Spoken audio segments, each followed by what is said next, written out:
Good morning all of you. मैं रेणु त्रिपाठी मिश्रा सखी class में। इससे पहले वीडियो हमने प्री इंडिपेंडेंस एजुकेशन के बारे में पढ़ा, जिसमें सबसे पहले हमने चार्टर एक्ट 1813 का पढ़ा, फिर हमने मैकाले मिनट पढ़ा, वुड डिस्पैच पढ़ा, सडर आयोग पढ़ा, फिर हटांग समिति, फिर नेशनल काउंसिल ऑफ एजुकेशन, और फिर उसके बाद से हमने वर्धा योजना पढ़ा 1937 का, और लास्ट हमने पढ़ा 1944 का सार्जेंट कमीशन। तो ये था हमारा प्री इंडिपेंडेंस एजुकेशन। जो आयोग ने किए उसको हमने देखा, उस सुधार जितने भी किए गए शिक्षा के संबंध में उसे हमने देखा। आज हम देखेंगे पोस्ट एजुकेशन, यानी कि पोस्ट इंडिपेंडेंस एजुकेशन, स्वतंत्रता के बाद कौन कौन से आयोग, कौन कौन से कमिटीज़ आए, उसको हम लोग देखेंगे। तो सबसे पहले हमारा 1944 हमने जो लास्ट देखा था, सार्जेंट कमीशन। आज हम देखेंगे 1944 के बाद, यानी कि स्वतंत्रता के बाद 1947 के बाद से कौन कौन से आयोग, कौन कौन सी समितियाँ आई, उनको देखेंगे। तो सबसे पहले हमारा आता है 1948 में राधा कृष्ण आयोग, जिसे हम यूनिवर्सिटी कमीशन आयोग भी कहते हैं। सबसे पहले हमारा आता है यूनिवर्सिटी एजुकेशन कमीशन, जिसे हम विश्वविद्यालय शिक्षा आयोग भी कहते हैं। यूनिवर्सिटी एजुकेशन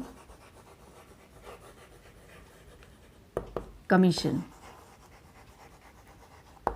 जैसा हमने पिछली बार आपका जो प्री इंडिपेंडेंस एजुकेशन देखा था उसमें हमने स्ट्रक्चर वाइज पढ़ा था, ऐसे ही हम इसमें भी स्ट्रक्चर वाइज पढ़ेंगे। इससे पहले मैंने आपको वीडियो में वैदिक शिक्षा पढ़ा चुकी हूँ, मैं बौद्ध शिक्षा पढ़ा चुकी हूँ, मुस्लिम शिक्षा पढ़ा चुकी हूँ, फिर हमारा प्री इंडिपेंडेंस एजुकेशन पढ़ा चुकी हूँ। आज हम पोस्ट एजुकेशन पढ़ाएंगे, यानी कि पोस्ट इंडिपेंडेंस एजुकेशन के बारे में कौन कौन से आयोग है उनको पढ़ेंगे। तो इसमें आप धैर्यपूर्वक देखिए, क्योंकि ये लंबा वीडियो है, और अगर आपको पसंद आता है तो आप इसको शेयर ज़रूर कीजिए। अगर आप शेयर करते हैं तो हमें भी उससे मनोबल मिलता है, और आप कमेंट ज़रूर कीजिए। अगर कोई सुझाव है तो उसे ज़रूर बताइए। ठीक है, चलिए सबसे पहले हमारा आता है यूनिवर्सिटी एजुकेशन कमीशन, जो कि है 1948। इसे हम राधा कृष्णन आयोग भी कहते हैं। हमने प्री इंडिपेंडेंस एजुकेशन जैसे स्ट्रक्चर पढ़ा था, पहले हम इसमें भी स्ट्रक्चर वाइज पढ़ेंगे, यानी कि स्ट्रक्चर बना लेंगे, उसका एक एक करके सबको डिफाइन करेंगे। यूनिवर्सिटी एजुकेशन कमीशन, जिसे हम राधा कृष्णन आयोग भी कहते हैं। उसके बाद से हमारा आता है मुदालियर आयोग, जिसे हम सेकेंडरी एजुकेशन कमीशन भी कहते हैं। सेकेंडरी एजुकेशन कमीशन, यह हमारा 1952 में आया। सेकेंडरी एजुकेशन कमीशन ये हमारा 1952 में आया। इसके बाद से हमारा आता है इमोशनल इंटीग्रेटेड कमिटी, जो कि आपका आया 1961 में। इमोशनल इंटीग्रेटेड कमिटी 1961 में इमोशनल इंटीग्रेटेड कमिटी आया। इसके बाद से आपका आया कोठारी आयोग, जिसे कोठारी कमीशन, जो कि आपका आया 1964 to 66। कोठारी आयोग के बाद आपका आया ट्राई लैंग्वेज कोठारी कमीशन, यानी कि नेशनल एजुकेशन कमीशन के बाद आपका आता है ट्राई लैंग्वेज फॉर्मूला।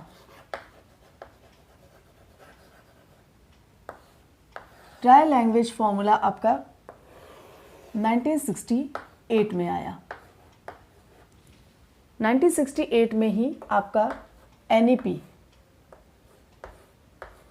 1968, यानी कि सबसे पहली शिक्षा नीति आई।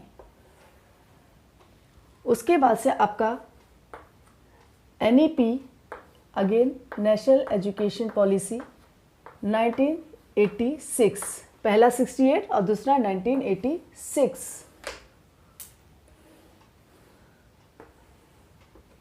इसके बाद से इसका संशोधन किया गया। आचार्य राममूर्ति वो आपका आया POA यानी कि प्लान ऑफ एक्शन 1992 में। प्लान ऑफ एक्शन आया 1992 में। इसके बाद से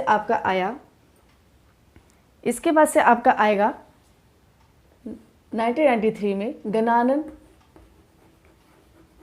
गणानन कमेटी। 1993 में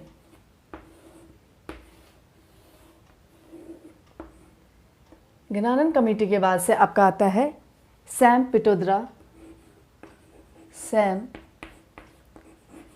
पिटोद्रा कमेटी। सैम पिटोद्रा कमेटी आपकी आई 2005 में।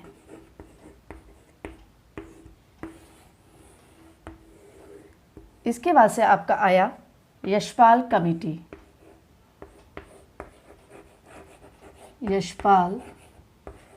कमेटी जो कि आपकी आई 2009 में। और फिर लास्ट में आपका आया NEP 2020। लास्ट में आपका आया NEP 2020। तो ये हमारा है अब तक का, यानी कि 2020 तक की आयोग और समितियाँ। सबसे पहले आपका यूनिवर्सिटी एजुकेशन कमीशन, जिसे राधा कृष्ण आयोग भी कहते हैं, 1948-49 में। फिर सेकेंडरी एजुकेशन, जिसे मुदालिर आयोग कहते हैं, 1952-53 में। उसके बाद से आपका आता है इमोशनल इंटीग्रेटेड कमीशन, जो कि 1961 में आया। फिर हमारा आता है कोठारी कमीशन 1964-66 में। फिर हमारा है ट्राई लैंग्वेज फॉर्मूला, यानी त्रिभाषीय सूत्र, 1968 में। उसके बाद से हमारा सबसे पहला नेशनल एजुकेशन पॉलिसी आई 1968 में। इसके बाद से हमारा 1986 में दूसरी पॉलिसी आई, नेशनल एजुकेशन पॉलिसी। उसके बाद से हमारा आता है POA, यानी कि प्लान ऑफ एक्शन 1992 में आया। उसके बाद से आपका आया गणानन कमेटी 1993 में। फिर हमारा आया है सैम पिटोद्रा कमेटी 2005 में। और उसके बाद से आपका 2009 में यशपाल कमेटी। और लास्ट में आपका आया NEP, यानी कि इस समय की जो शिक्षा आयोग ने जो सुधार किए हैं वो 2020 का हम देखेंगे। इसको हम डिटेल में भी NEP 2020 को हम डिटेल में भी देखेंगे, और इसको मैं अलग से भी एक वीडियो बना दूंगी, क्योंकि ये क्वेश्चन कई बार आता है। तो ये हमारा है इतना पूरा स्ट्रक्चर। अब हम एक एक करके सबको देखेंगे। तो सबसे पहले हमारा आता है यूनिवर्सिटी एजुकेशन कमीशन 1948-49। तो इसको सबसे पहले इसकी डेट याद रखनी है, ये कब स्थापित किया गया। तो इसको स्थापित किया गया था 6 दिसंबर 1948 में। 1948 में इसे याद रखेंगे, डेट कई बार पूछा जाता है। 6 दिसंबर 1948 में राधा कृष्ण आयोग की स्थापना की गई थी। इसके अध्यक्ष कौन थे? सर्वपल्ली डॉक्टर सर्वपल्ली राधाकृष्णन।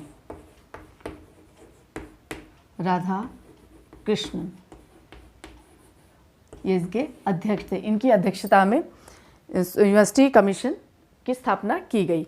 इसमें दूसरी बात है, इसमें सबसे ज़्यादा फोकस, क्योंकि हमने जब प्री एजुकेशन हम जब पढ़ रहे थे तो उस समय हायर एजुकेशन में सबसे ज़्यादा फोकस किया गया था। तो इसमें उच्च शिक्षा पे सबसे ज़्यादा फोकस किया गया था कि विश्वविद्यालय की जो सुधार हैं, जो आवश्यकताएं हैं, उनके बारे में सबसे ज़्यादा बात की। यानी कि यूनिवर्सिटी के सुधार और आवश्यकताओं के बारे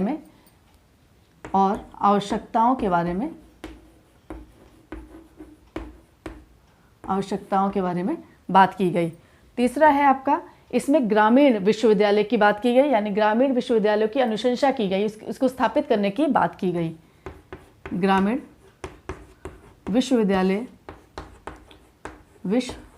की बात की गई, यानी कि अनुशंसा की गई। नेक्स्ट है आप में इसमें जो माध्यमिक शिक्षा है, माध्यमिक शिक्षा जो कि 10 साल की हुआ करती थी, उसे 12 साल तक का, यानी 12 वर्ष तक, यानी कि 12 तक माध्यमिक शिक्षा को रखा गया, उसकी बात की गई।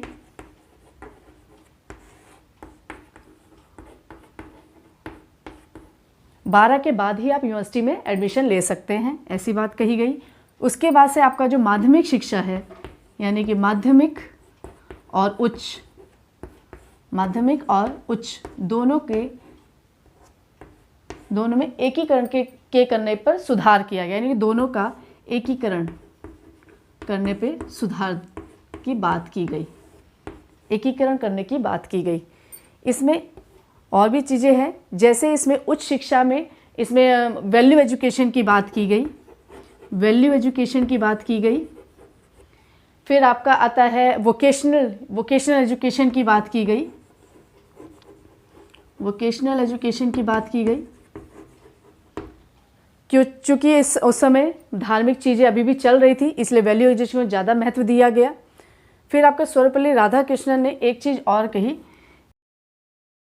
एक इसमें बात है यूजीसी की स्थापना, यूजीसी की स्थापना करने की बात की गई, जो कि 1953 में हुई थी।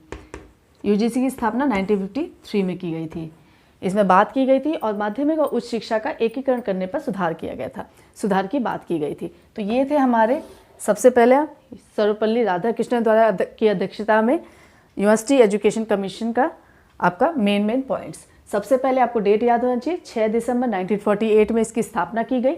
इसके अध्यक्ष डॉक्टर सर्वपल्ली राधाकृष्णन हैं। इन्होंने यूनिवर्सिटी के सुधार और उनकी आवश्यकताओं यानी कि जो वर्तमान की परिस्थिति है उनमें सुधार करने की बात की गई और ग्रामीण विश्वविद्यालय की बात की गई, यानी ग्रामीण में भी विश्वविद्यालय होने चाहिए। 12 वर्ष का माध्यमिक शिक्षा रखा गया, यानी कि 12 वर्ष का माध्यमिक शिक्षा करने के बाद ही वो यूनिवर्सिटी में एंटर कर सकता है।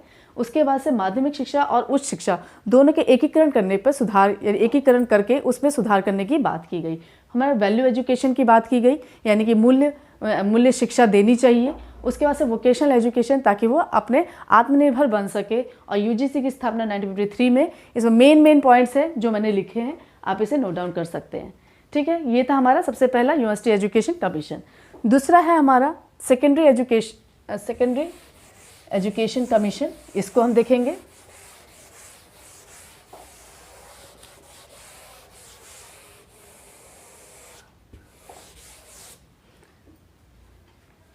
नेक्स्ट है आपका सेकेंडरी एजुकेशन कमीशन, जिसे मुदालिया आयोग भी कहते हैं, 1952 में। इसका भी आप डेट याद रखेंगे, 23 सितंबर 1952 में 1952 में इसकी स्थापना की गई थी। इसके अध्यक्ष कौन थे? डॉक्टर लक्ष्मण स्वामी मुदालियर। इन्हीं के नाम पे ये मुदालियर आयोग नाम से भी स्थापना हुई, मुदालियर। इनकी अध्यक्षता में इसकी स्थापना की गई, डॉक्टर लक्ष्मण स्वामी मुदालियर। दूसरा पॉइंट इसमें, क्योंकि ये सेकेंडरी एजुकेशन है इसलिए इसे माध्यमिक शिक्षा आयोग भी के नाम से भी जाना जाता है। चूँकि ये पहला हमने देखा यूनिवर्सिटी के लिए सबसे मेन था और इसमें माध्यमिक शिक्षा के ऊपर था, तो माध्यमिक शिक्षा में इसमें लिखा गया कि जो उच्च शिक्षा है, जो माध्यमिक शिक्षा है, सबसे पहले माध्यमिक शिक्षा 3 वर्ष का, और जो उच्च शिक्षा है वो 4 वर्ष का किया जाए। ठीक है, इसके बाद से इसमें वोकेशनल ट्रेनिंग की बात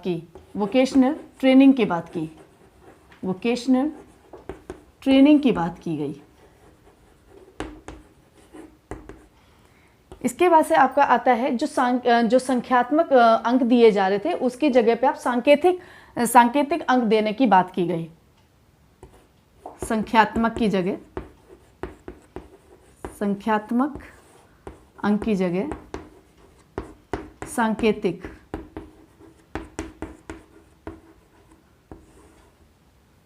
ठीक है, उसके बाद से आपका आता है माध्यमिक शिक्षा में, जो कि मुदालियर यानी कि लक्ष्मण स्वामी मुदालियर ने इसमें एक बात और कही, इसमें ऑब्जेक्टिव टेस्ट की बात की गई, यानी कि वस्तुनिष्ठ परीक्षण की बात की गई। ऑब्जेक्टिव टेस्ट की बात की गई। इसमें कुछ सब्जेक्ट को रखा गया ताकि लड़कियां उसे मूल रूप से, यानी कि मूल विषय रखे गए, जिसमें आपका गणित आता है, गृह विज्ञान आता है। इसे कंपलसरी कर दिया गया, लड़कियों के लिए गृह विज्ञान ज़रूरी कर दिया गया। कला और संगीत, इन सब्जेक्ट्स को कंपलसरी कर दिया गया। इसमें आपका गणित, गृह विज्ञान, कला और संगीत, और इसमें सामान्य ज्ञान भी रखा गया। ये इसमें कंपलसरी कर दिया, यानी कि मूल विषय रखा गया माध्यमिक शिक्षा में कि ये बच्चों को पढ़ना ही है। लड़कियों के लिए गृह विज्ञान कंपलसरी कर दिया गया था। तो इसे हम देखेंगे। सेकेंडरी एजुकेशन कमीशन को हम मुदालिर आयोग भी कहते हैं, माध्यमिक शिक्षा आयोग भी कहते हैं। ये 3 नाम से है, यानी कि इंग्लिश में अगर लिखा जाए सेकेंडरी एजुकेशन कमीशन 1952-53, तो ये माध्यमिक शिक्षा आयोग है। इसके अध्यक्ष कौन थे? डॉक्टर लक्ष्मण स्वामी मुदालियर। ये इसकी स्थापना कब हुई? 23 सितंबर 1952 में। माध्यमिक शिक्षा में मेन चीज़ थी माध्यमिक शिक्षा 3 वर्ष की कर दी जाए और उच्च शिक्षा 4 वर्ष की जाए। उसमें वोकेशनल ट्रेनिंग यानी कि व्यावसायिक प्रशिक्षण की बात की गई ताकि बच्चा आत्मनिर्भर बन सके। फिर संख्यात्मक अंक की जगह सांकेतिक की बात की गई। ऑब्जेक्टिव टेस्ट की बात सबसे पहले ऑब्जेक्टिव टेस्ट की बात माध्यमिक शिक्षा ने की थी, माध्यमिक शिक्षा आयोग ने की थी। इसमें मूल कुछ विषय रखे गए जो कि कंपलसरी कर दिए। लड़कियों के लिए गृह विज्ञान और गणित, गृह विज्ञान, कला, संगीत और सामान्य ज्ञान कंपलसरी कर दिया गया ताकि माध्यमिक शिक्षा जब वो ले रहा है बच्चा तो उसको ये सब सब्जेक्ट्स पढ़ने ही हैं। तो ये था आपका सेकेंडरी एजुकेशन कमीशन 1952-53 का। इसके बाद से हमारा आया है इमोशनल इंटीग्रेटेड कमीशन। इसे देखते हैं हम।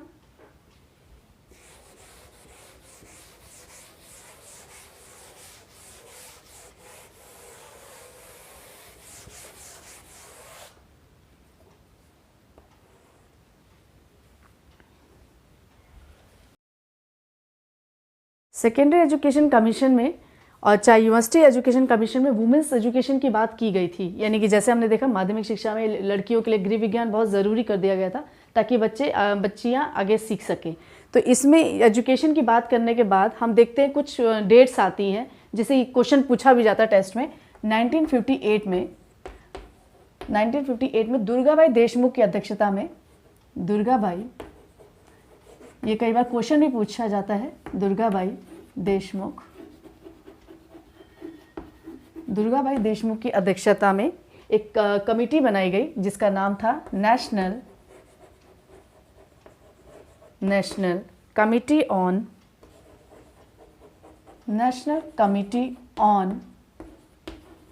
Women's education.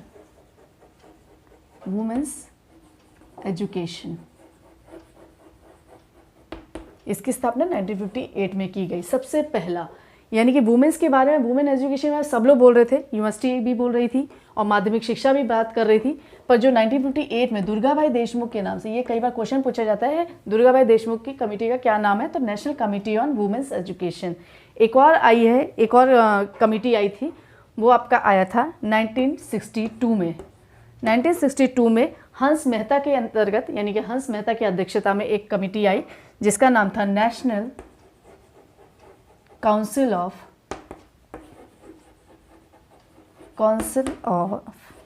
Women education.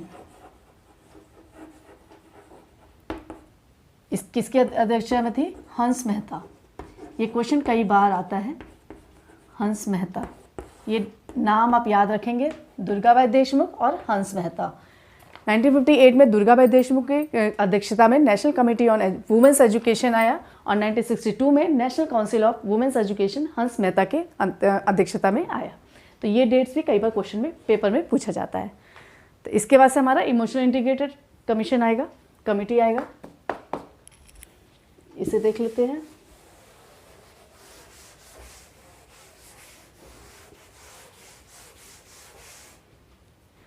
Emotional integrated committee की बात करें तो इसको हिंदी में भावनात्मक एकता समिति कहते हैं।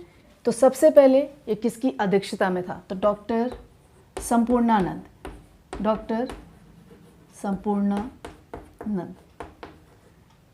ये क्वेश्चन पूछा जाता है कि इमोशनल इंटीग्रेटेड कमेटी किसकी अध्यक्षता में किया गया? तो डॉक्टर संपूर्णानंद, ये याद रहेंगे। इसमें मेन ज़्यादा फोकस भावनाओं पे, यानी कि भावनात्मक एकता पर बल की बात की गई थी। भावनात्मक एकता पर बल दिया गया। दूसरा, युवाओं की शैक्षिक योग्यता, यानी कि युवाओं की जो शिक्षा है उस पर सबसे ज़्यादा फोकस किया गया। युवाओं की शैक्षिक योग्यता, इसमें ज़्यादा कुछ है नहीं, इसका मेन नाम याद रहेगा कि डॉक्टर संपूर्णानंद की अध्यक्षता में इसकी स्थापना की गई थी। भावनात्मक एकता पर बल दिया गया था और युवाओं की शैक्षिक उपलब्धता पर सबसे ज़्यादा फोकस किया गया था। बस इसमें इतना ही है। इसके बाद से हम आते हैं कोठारी कमीशन।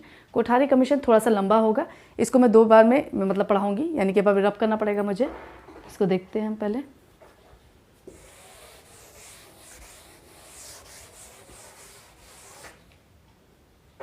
कोठारी कमीशन को राष्ट्रीय शिक्षा आयोग के नाम से भी जाना जाता है, यानी कि नेशनल एजुकेशन कमीशन। राष्ट्रीय शिक्षा आयोग, शिक्षा आयोग। इसकी स्थापना कब हुई? 1964 में। और इनकी किसकी अध्यक्षता में गया? Daulat Singh, doctor Daulat Singh Kothari, doctor Daulat Singh Kothari, Daulat Singh Kothari. जैसे हमने माध्यमिक शिक्षा में मुदालियर का नाम याद रखा था, वैसे ही हम कोठारी कमीशन में दौलत सिंह कोठारी का नाम याद रखेंगे। इसके बाद से इसमें इन्होंने सबसे ज़्यादा फोकस जो स्कूली शिक्षा है उसको नई दिशा देने की बात की गई, यानी कि स्कूली शिक्षा पर सबसे ज़्यादा फोकस किया। स्कूली शिक्षा पर फोकस किया गया। इसमें एक नई दिशा देने की बात की गई, यानी कि नए नए कार्य किए गए। इसमें कौन कौन से कार्य किए गए? एक्चुअली ये पूरा का पूरा जो कोठारी कमीशन था वो कॉम्प्रिहेंसिव था, यानी कि पूरा डिटेल में इसकी चर्चा की गई थी, इसमें सुधार करने की बात की गई थी। यानी कि प्राइमरी से लेकर उच्च तक जितने भी हायर एजुकेशन हैं उसमें क्या क्या सुधार करना चाहिए उसको देखा गया। इसमें स्कूली शिक्षा पर सबसे पहले नई दिशा देने की बात की गई। इसमें विज्ञान और गणित विषय को सबसे ज़्यादा फोकस किया गया। बालिकाओं को समान अवसर की बात की गई, बालिकाओं को समान अवसर की बात की गई, समान अवसर की बात की गई। प्राइमरी लेवल में जो शिक्षा दी जा रही है उसे मातृभाषा में देने की बात की गई। प्राथमिक शिक्षा मातृभाषा में देने की बात की गई, मातृभाषा में देने की बात की गई। प्राइमरी लेवल में जो मातृभाषा है यानी कि सेकेंडरी में, उसमें स्थानीय भाषाओं को भी सबसे ज़्यादा महत्व दिया गया। माध्यमिक शिक्षा में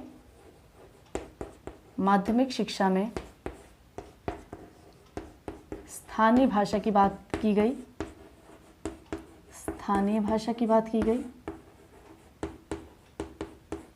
जो 1 से 3 क्लास है, यानी कि 1 से 3 वर्ष पूर्व प्राइमरी शिक्षा की बात की गई।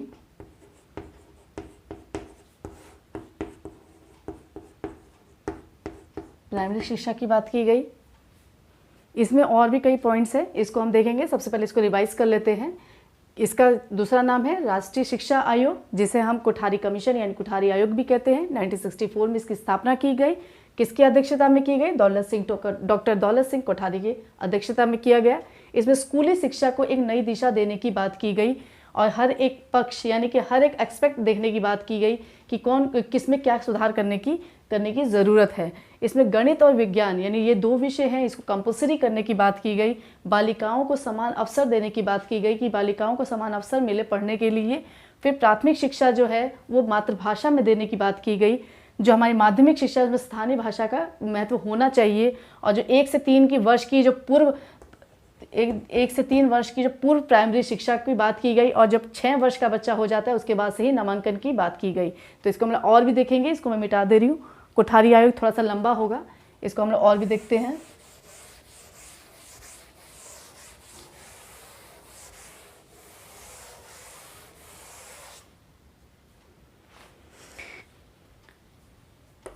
छः वर्ष पूरा होने पर फर्स्ट क्लास में नामांकन की बात की गई, यानी कि नामांकन की बात की गई, एनरोलमेंट की बात की गई। यानी कि अगर बच्चा 6 वर्ष का हो जाता है उसके बाद से ही फर्स्ट क्लास में जाएगा।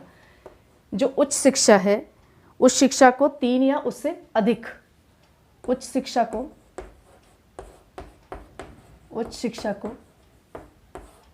3 या उससे अधिक यानी कि जो 3 वर्ष का ग्रेजुएशन है उसे कंप्लीट करने की बात की गई, यानी 3 वर्ष का स्नातक की बात की गई। उसके बाद से इसमें आता है कॉमन स्कूल सिस्टम की बात की गई, कॉमन स्कूल सिस्टम की बात की गई। माध्यमिक को 2 भागों में बांटा गया, उच्च विद्यालय और उच्चतर विद्यालय।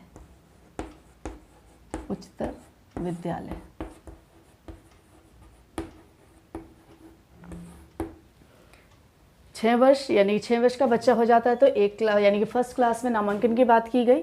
उच्च शिक्षा को 3 वर्ष या उससे अधिक जो कि ग्रेजुएशन है उसको करने की बात की गई। कॉमन स्कूल सिस्टम लागू किया गया और माध्यमिक शिक्षा 2 भागों में बांटा गया, उच्च विद्यालय और उच्चतर विद्यालय। इसमें आपका शिक्षा विज्ञान और तकनीकी में सुधार की बात की गई, शिक्षा विज्ञान और तकनीकी में सुधार की बात की गई।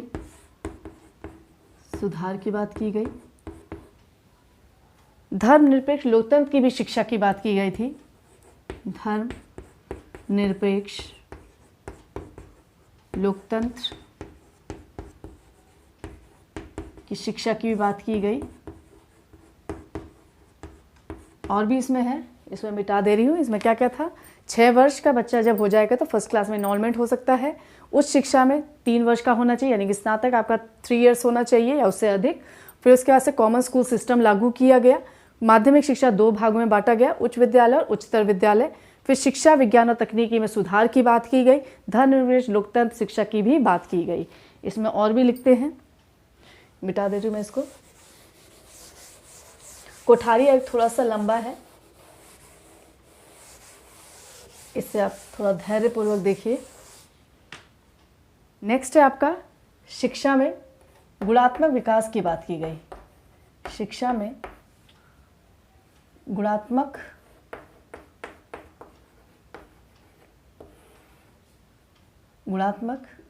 शिक्षा की बात की गई, गुणात्मक विकास की बात की गई, यानी कि क्वांटिटेटिव होना चाहिए। क्वालिटेटिव होना चाहिए। गुणात्मक मतलब होता है क्वालिटेटिव होना चाहिए, यानी गुण होना चाहिए। ठीक है। उसके बाद से आपका इसमें आता है सभी शिक्षा के स्तर, यानी कि चाहे वो प्राइमरी हो, चाहे उच्च हो, चाहे वो माध्यमिक हो, तीनों स्तरों की बात की है, तीनों में सुधार करने की बात की। इसमें इन्होंने जो रिपोर्ट है, यानी कि इसमें जो निरीक्षण की बात की गई, जो साक्षात्कार विधियां हैं उनको भी इंक्लूड किया। साक्षात्कार विधि और आपका निरीक्षण विधि को भी अपनाया गया। फिर इसमें आपका आता है, इसमें जीडीपी का 6% ही शिक्षा पे खर्च करने की बात की गई।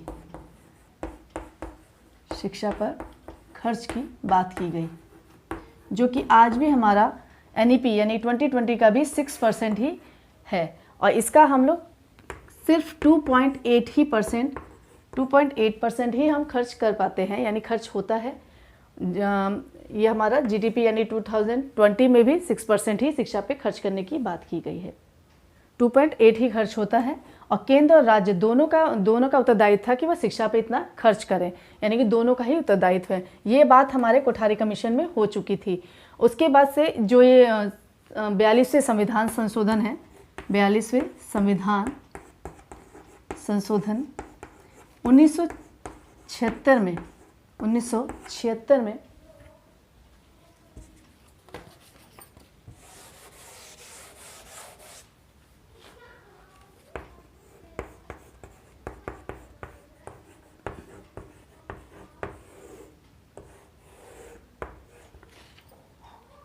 1976 में 42वां संविधान ये कंक्रीट लिस्ट में आ गया, कंक्रीट लिस्ट में इसे शामिल कर दिया गया। तो ये था कि शिक्षा में गुणात्मक विकास किया जाए, यानी क्वालिटेटिव डेवलपमेंट करने की बात की गई। साक्षरता और निरीक्षण विधि को अपनाया गया।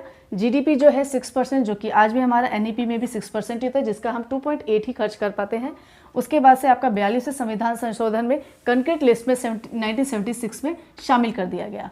तो ये था। उसके बाद से इसमें कुछ कोठारी कमीशन में कुछ डिपार्टमेंट बनाए गए। इसे हम डिपार्टमेंट ऑफ एजुकेशन नाम से, डिपार्टमेंट ऑफ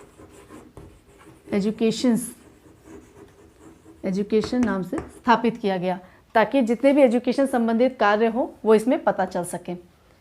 और भी इसमें है, थोड़ा सा कोठारी कमीशन थोड़ा लंबा है, इसमें 4-5 पॉइंट और मैं बताऊंगी, उसके बाद से हमारा कोठारी कमीशन कंप्लीट हो जाएगा। इसके बाद से आपका आता है केंद्र सरकार और राज्य सरकार जो उच्च शिक्षा का भार लेगा। केंद्र और राज्य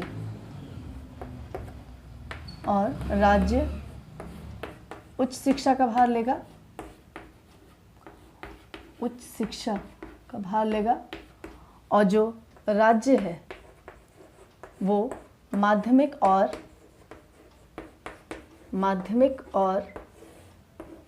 प्राइमरी का, यानी कि प्राथमिक का भार लेगा। ठीक है। उसके बाद से आपका आता है ये, चूंकि ये एक कॉम्प्रिहेंसिव डिटेल में ये चर्चा हो रही थी, तो इसमें टीचर्स ट्रेनिंग की भी बात की गई। टीचर्स हर एक राज्य में, हर राज्य में यानी कि सब राज्यों में टीचर्स ट्रेनिंग की बात की गई। ठीक है। उसके बाद से आपका आता है कि हर एक टीचर में, इसमें जो हमारे स्कूल ही हैं यानी स्कूली एजुकेशन है, उसको एनसीईआरटी के तहत डाल दिया गया। एनसीईआरटी, इसकी स्थापना 1961 में, 1 सितंबर 1961 में इसकी स्थापना की गई। इसका फुल फॉर्म भी देख लेंगे, नेशनल काउंसिल ऑफ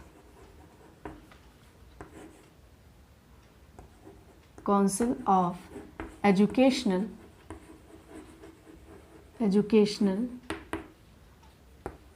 रिसर्च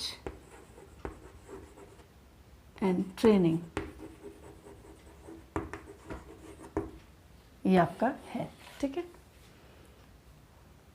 चूंकि ये कोठारी कमीशन है, इसमें टीचर्स को भी ध्यान दिया जा रहा था, तो इसमें क्या क्या योग्यताएं होनी चाहिए, कौन कौन से स्कूल्स के लिए, यानी प्राइमरी स्कूल्स के लिए क्या टीचर की योग्यता होनी चाहिए, माध्यमिक स्कूल के लिए क्या टीचर्स की योग्यता होनी चाहिए, उच्च शिक्षा के लिए क्या टीचर्स की योग्यता होनी चाहिए, उसे भी हम एक बार देख लेते हैं।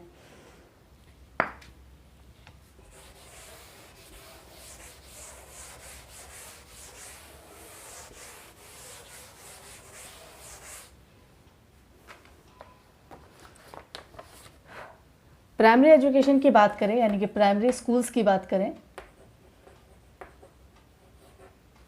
प्राइमरी स्कूल्स की एजुकेशन की बात करें, अगर टीचर की क्या योग्यता होनी चाहिए, तो उसमें उसको स्नातक के साथ, यानी कि उसका ग्रेजुएशन होना चाहिए, प्लस 2 इयर्स ट्रेनिंग होनी चाहिए। ठीक है। अगर माध्यमिक शिक्षा की बात करें, यानी कि सेकेंडरी की बात करें, तो सेकेंडरी में आपका स्नातक होने के साथ, यानी कि ग्रेजुएशन होने के साथ 1 ईयर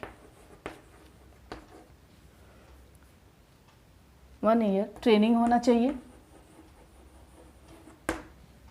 प्लस ये बाद में 2 साल का भी कर दिया गया था। ठीक। और अगर हम हायर एजुकेशन की बात करें, तो उसमें 1 वर्ष का स्नातकोत्तर यानी कि एमएड होना चाहिए। ठीक है।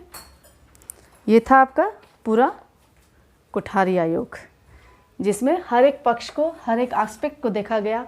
पाठ्यक्रम का सुधार हो, चाहे वोकेशनल ट्रेनिंग की बात करें, चाहे टीचर्स की बात की जाए, चाहे स्टूडेंट्स की बात करें, या उनके पढ़ाई की बात करें, चाहे विषय की बात करें, ये सब चीज़ें कोठारी कमीशन में इंक्लूड की गई थी, उसमें सुधार की बात की गई थी। इसके बाद से हमारा आता है try language formula.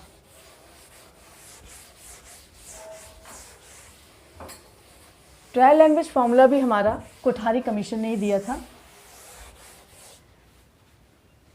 Try language formula की बात करें तो इसमें सबसे पहले हिंदी यानी 3 भाषा की बात की गई थी, हिंदी, इंग्लिश और राज्य से संबंधित कोई क्षेत्रीय भाषा, क्षेत्रीय भाषा होना चाहिए। ठीक है। इसमें जो माध्यमिक शिक्षा है, वो माध्यमिक शिक्षा में, माध्यमिक शिक्षा कौन सी भाषा में देनी चाहिए? माध्यमिक शिक्षा एक सबसे पहले प्रादेशिक भाषा,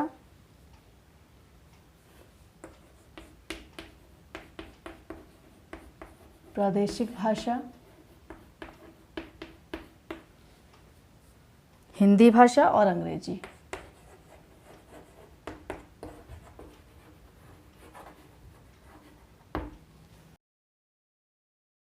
ठीक है।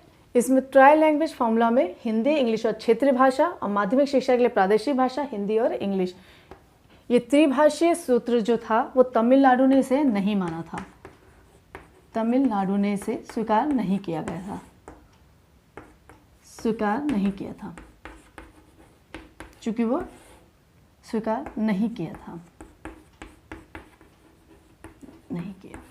तो यही इसमें मेन है, हिंदी, इंग्लिश और क्षेत्रीय भाषा माध्यमिक शिक्षा में, प्रादेशिक भाषा और हिंदी और इंग्लिश, और इसे तमिलनाडु ने इसे स्वीकार नहीं किया था। ये ट्राई लैंग्वेज फॉर्मूला है। इसके बाद से हम आते हैं NEP 1968।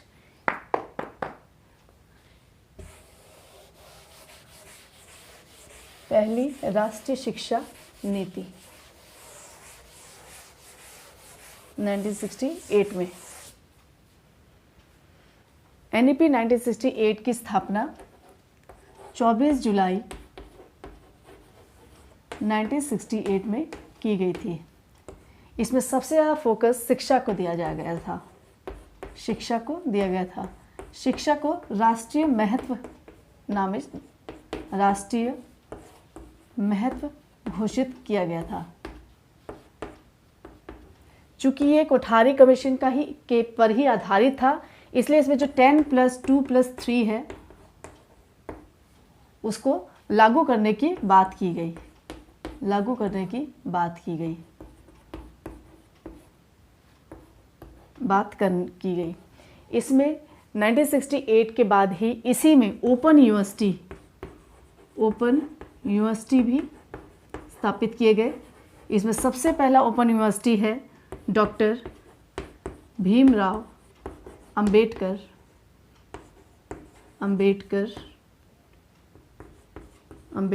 यूनिवर्सिटी, जो कि आंध्र प्रदेश में है, जो कि आंध्र प्रदेश में है। इसकी स्थापना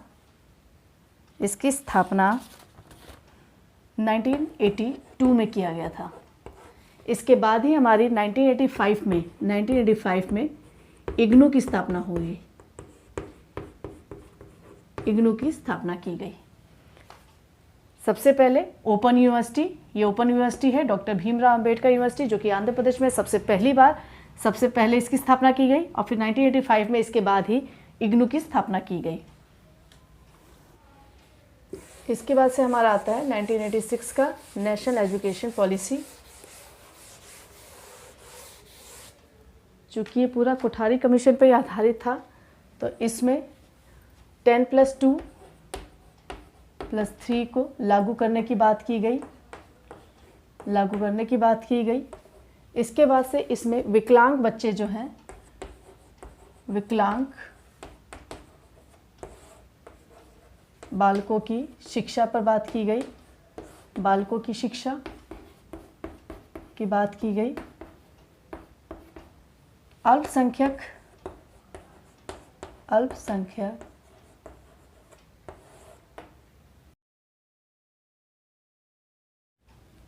बच्चों की शिक्षा की बात की गई। बच्चों की शिक्षा पर विशेष ध्यान दिया गया। शिक्षा पर विशेष ध्यान दिया गया। विशेष ध्यान दिया गया।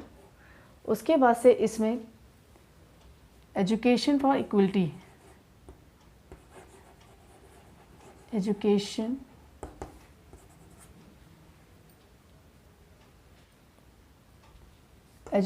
फॉर इक्वलिटी की बात की गई। और फिर इसमें आपका 1986 में नेशनल एजुकेशन पॉलिसी में ग्रामीण विश्वविद्यालय की भी फिर से बात की गई। ठीक है। परीक्षा प्रणाली के अंतर्गत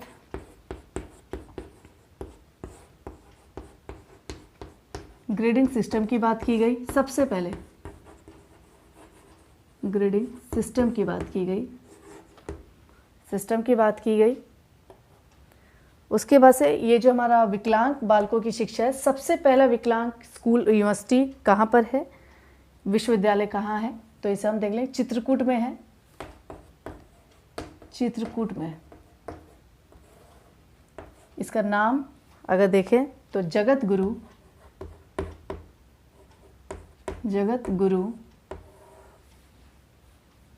रामभद्राचार्य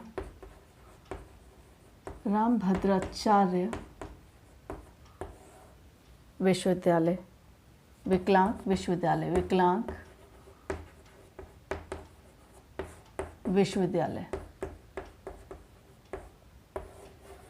ठीक है। चित्रकूट में विकलांग बालकों की जो शिक्षा की बात की गई थी, सबसे पहला चित्रकूट में खुला था जगत गुरु रामभद्राचार्य विकलांग विश्वविद्यालय नाम से। इसका सन है 2001 में। तो ये था आपका NEP 1986। 10+2+3 को लागू करने की बात की गई। विकलांग बालकों की शिक्षा पर सबसे ज़्यादा ध्यान दिया गया। अल्पसंख्यक जो बालक हैं उनकी शिक्षा पर विशेष ध्यान दिया गया। विकलांग बालक की जो शिक्षा दी जा रही थी उसका सबसे पहला विश्वविद्यालय की बात करें तो चित्रकूट में है, जो कि 2001 में स्थापित किया गया। जगत गुरु रामभद्राचार्य विकलांग विश्वविद्यालय नाम से स्थापित किया गया। एजुकेशन फॉर इक्वलिटी यानी समानता की बात की गई, शिक्षा में समानता की बात की गई। ग्रामीण विश्वविद्यालय को ओपन करने की बात की गई। फिर परीक्षा प्रणाली में ग्रेडिंग सिस्टम की बात की। टीचर्स ट्रेनिंग की भी बात की गई थी। टीचर्स ट्रेनिंग की भी बात इसमें की गई थी। ट्रेनिंग की भी बात की गई थी।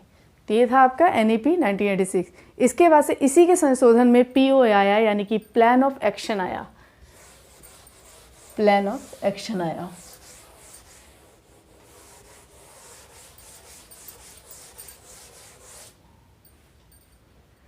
POA की बात करें तो इसका फुल फॉर्म पहले देख लेते हैं।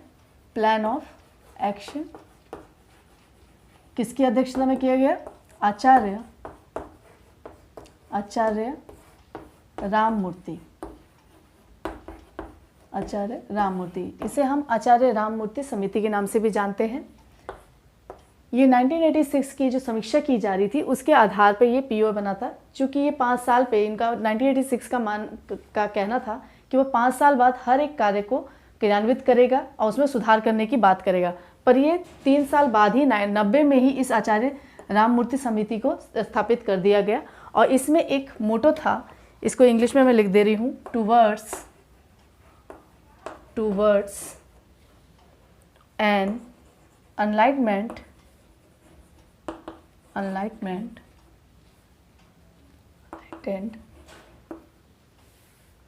and human society।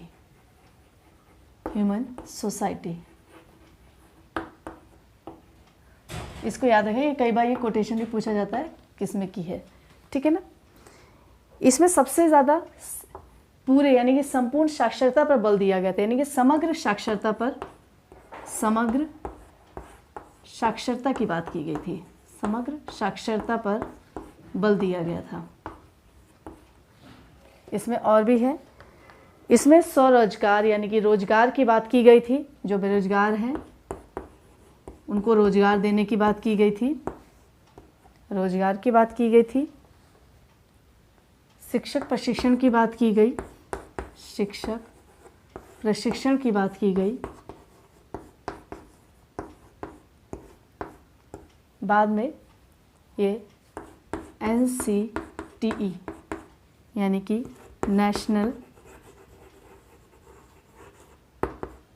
Council for teachers education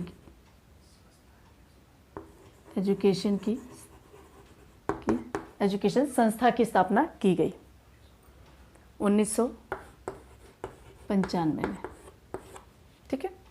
PO में प्लान ऑफ एक्शन आचार्य राममूर्ति की अध्यक्षता में किया गया और समग्र साक्षरता पर बल देने की बात की गई। शिक्षक प्रशिक्षण की बात की, जिसमें NCTE की संस्था को स्थापित किया गया, जिसका फुल फॉर्म है national council for teachers education, जिसको स्थापित किया गया 1995 में। यह आपका था प्लान ऑफ एक्शन। इसके बाद से आपका आता है गणानन कमेटी 1993। गणानन कमेटी की बात करें तो गणानन कमेटी में जो डीम्ड यूनिवर्सिटी थी उसके लिए कार्य पर जोर दिया गया। सबसे पहले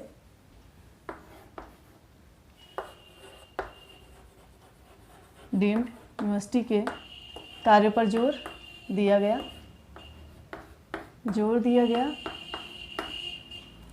दूसरा आपका है, इसमें जो एकेडमिक है, एकेडमिक एक्सीलेंसी की बात की गई। और इसमें जो मार्क्स दिए जा रहे थे उसको ग्रेड सिस्टम में, मार्क्स को ग्रेडिंग सिस्टम में कन्वर्ट करने की बात की गई। गणानन कमेटी में 1993 में बस इतना ही है। ठीक है।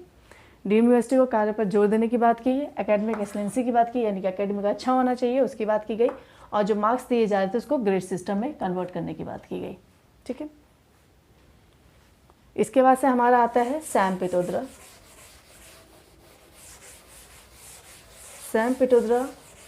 कई बार क्वेश्चन पूछा जाता है, इसको देख लेते हैं। सैम पित्रोदा की बात करें, नेक्स्ट आपका है सैम पित्रोदा कमेटी। ये 2005 में आई।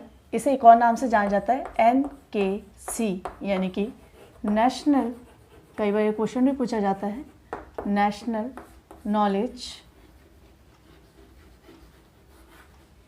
नॉलेज कमीशन, राष्ट्रीय ज्ञान आयोग। ठीक है। ये सबसे ज़्यादा जो फॉरेन यूनिवर्सिटी है उनको इनवाइट करने की बात कर रहा था, यानी जो फॉरेन यूनिवर्सिटी है, फॉरेन यूनिवर्सिटी को इनवाइट करने के लिए कह रहा था, फॉरेन यूनिवर्सिटी को इनवाइट करने की बात कर रहा था। इसमें एक और बात इसने कही थी, जो एफिलेटेड यूनिवर्सिटीज़ हैं, जो यानी कि जो यूनिवर्सिटी से एफिलेटेड हैं, एफिलेटेड यूनिवर्सिटीज़ की जो बर्डन है, जो बहुत ज़्यादा उसके बर्डन्स बढ़ गए थे, उसको कम करने की भी बात कर रहा था। बर्डन को कम करने की बात कर रहा था। ठीक है। ये था आपका सैम पित्रोदा कमेटी, NKC। इसको हिंदी में भी लिख देती हूँ मैं, राष्ट्रीय ज्ञान आयोग।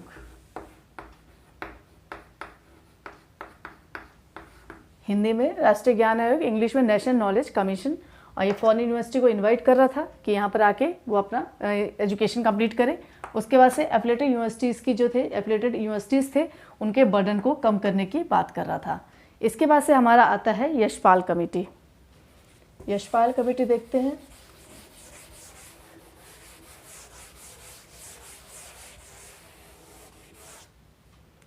यशपाल कमेटी की बात करें तो यशपाल कमेटी 2009 में आई थी। यशपाल कमेटी में स्कूल एजुकेशन को लर्निंग विदाउट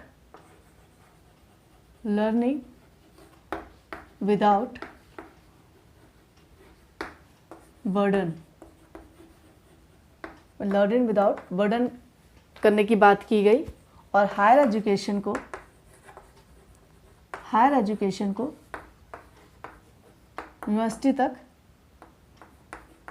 यूनिवर्सिटी तक सीमित कर दिया गया। उसके बाद से इसमें जो रिसर्च है उसको कंपलसरी कर दिया गया।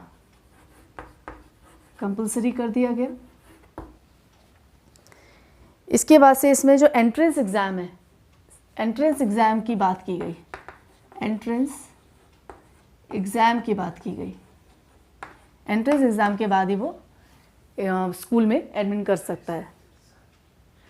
इसमें इन्होंने एजुकेशन के लिए अगर बच्चा एजुकेशन ले रहा है तो उसके लिए स्कॉलरशिप की बात भी की गई। ठीक है। स्कूल एजुकेशन में लर्निंग विदाउट बर्डन की बात की गई, हायर एजुकेशन यूनिवर्सिटी तक सीमित किया गया, रिसर्च को कंपलसरी कर दिया, और रिसर्च के लिए एंट्रेंस एग्ज़ाम की बात की गई।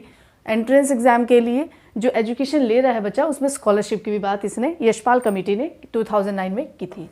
ये था आपका यशपाल कमेटी। लास्ट है हमारा NEP 2020, इसको भी देख लेते हैं।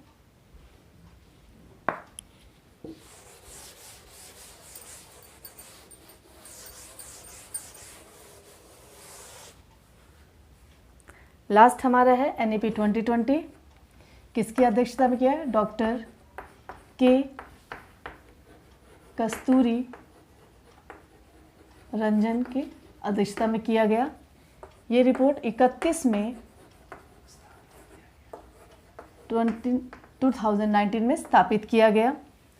ये लगभग 34 ईयर बाद यानी 34 साल बाद ये शिक्षा में कुछ नया बदलाव देखने को मिला। ये सब पहले MHRD जो कि अब एजुकेशन मिनिस्ट्री नाम से है, इसमें कन्वर्ट कर दिया गया। इसके बाद से इसमें फॉर्मूला है, जैसे हमने कोठारी में देखा 10 + 2 + 3, इसमें है 5 + 3 + 3 + 4। ठीक है। अगर हम इसका फॉर्मेट देखें तो हम इसका फॉर्मेट देख सकते हैं 5, यानी कि 5 इयर्स का है आपका 3 से 8 साल। 3 से 8 साल का जो बच्चा है वो फाउंडेशनल है, यानी कि फाउंडेशनल कोर्स है जिसमें फर्स्ट और सेकंड क्लास आती है। ठीक है, फर्स्ट और सेकंड क्लास आती है। इसको मैं थोड़ा सा और नीचे कर देती हूँ, मिटा देती हूँ इसको। इसके बाद से आपका आता है 3, यानी 5 हो गया। 3 में आपका आता है 8 से 11 साल। ये आपका प्रिपेटरी स्टेज है जिसमें आपका 3, 4 और 5th क्लास है। उसके बाद से आपका आता है एक और 3, वो आपका है आपका 11 और 14 इयर्स का। ये आपका 11 और 14 इयर्स का, इसमें आपका ये मिडिल स्टेज है। इसमें आपका 7th और 8th क्लास आएगी, 6th 7th 8th क्लास आएगी, 6th 7th 8th क्लास आएगी। उसके बाद से आपका आता है, मैं यहाँ लिख दे रही हूँ,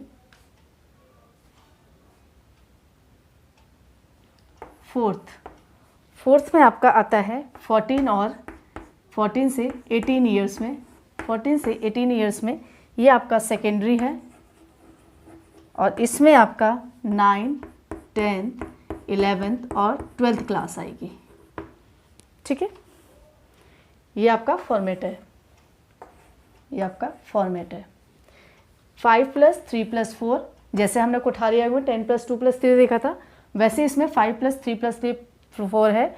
5 यानी कि 3 से 8 साल का जो बच्चा है वो फाउंडेशन स्टेज है, और इसमें फर्स्ट और सेकंड क्लास होगी। उसके बाद से 3 जो है इसमें 8 से 11 ईयर्स का जो बच्चा है वो 3, 4, 5th क्लास करेगा, और जो 11 से 14 साल का बच्चा है, मिडिल एज स्टेज में है, वो 6, 7, 8th क्लास करेगा, और जो 4th है वो 14 से 18 एज का बच्चा है, वो सेकेंडरी यानी कि 9, 10th, 11th और 12th क्लास करेगा। तो ये इसका है फॉर्मेट। इसको हम लोग और डिटेल में देखेंगे अगली क्लास में। अगर मैं इसको अलग से पढ़ाऊंगी, NEP को मैं अलग से पढ़ाऊंगी और पूरा डिटेल में इसका बताऊंगी कि इसमें कौन कौन से सुझाव हैं और कौन से उनसे कार्य किए गए हैं। तो हम इसको पहले आप रिवाइज कर लेते हैं। तो सबसे पहले हमने देखा यूनिवर्सिटी एजुकेशन कमीशन, जिसे हमें राधा कृष्णन आयोग भी कहते हैं, जो कि 1948-49 में हुआ। उसके बाद से हमारा सेकेंडरी एजुकेशन, जिसे हम मुदाले आयोग भी कहते हैं, 1952 में स्थापित किया गया। उसके बाद हमारा इमोशनल इंटीग्रेटेड कमीशन आया, जो कि 1961 में आया। फिर हमारा आता है कोठारी कमीशन, जो कि हमारा 1964 to 66 में आया। फिर हमारा ट्राई लैंग्वेज फार्मूला की बात की गई। ट्राई लैंग्वेज फार्मूला में 1968 में आया, और 1968 में सबसे पहली शिक्षा नीति यानी कि नेशनल एजुकेशन पॉलिसी 1968 में आई। उसके बाद से 1986 में नेशनल एजुकेशन पॉलिसी में सुधार किया गया। उसके बाद से इसी की संतुति करने के लिए POA आया, यानी कि प्लान ऑफ एक्शन आया 1992 में। उसके बाद से हमारा आया गणानन कमेटी 1993 में। फिर हमारा सैम पिटोद्रा आया, जो कि जिसको हम ज्ञान यानी कि नेशनल नॉलेज कमीशन के नाम से भी जानते हैं, राष्ट्रीय ज्ञान आयोग के नाम से भी जानते हैं। सैम पिटोद्रा कमेटी को 2005 में आया। उसके बाद से हमारी यशपाल कमेटी आई 2009 में। उसके बाद से लास्ट हमारा है NEP 2020, जो कि आज हमारा शिक्षा नीति में 34 साल बाद जो सुधार आया, इसे हम देख रहे हैं, जिसको डॉक्टर के कस्तूरी रंजन की अध्यक्षता में किया गया।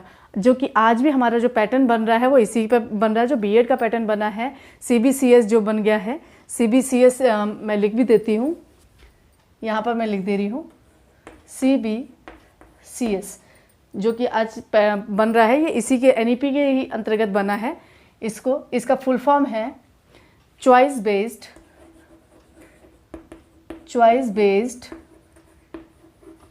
Credit system. Choice based credit system नाम से B.Ed का जो पैटर्न आया है, जो सिलेबस आया है, वो इस टाइप से आया है। ये NEP 2020 के ही आधार पे बना है। तो हमारा ये पूरा है आपका स्ट्रक्चर। तो हमने पोस्ट इंडिपेंडेंस एजुकेशन में देखा, हमने उससे पहले भी देख लिया कि 1944 तक हमने देखा था। अब 1948 से लेकर हमने 2020 तक की शिक्षा में जितने भी आयोग आए हैं, जितनी भी समितियाँ आई हैं, उनको हमने देखा। अगर आपको मेरा प्रयास अच्छा लगा तो आप इसे ज़रूर ध्यान दीजिए और इस पर शेयर कीजिए। अगर कोई त्रुटि होती है तो उसको कमेंट ज़रूर कीजिए। तब तक के लिए धन्यवाद।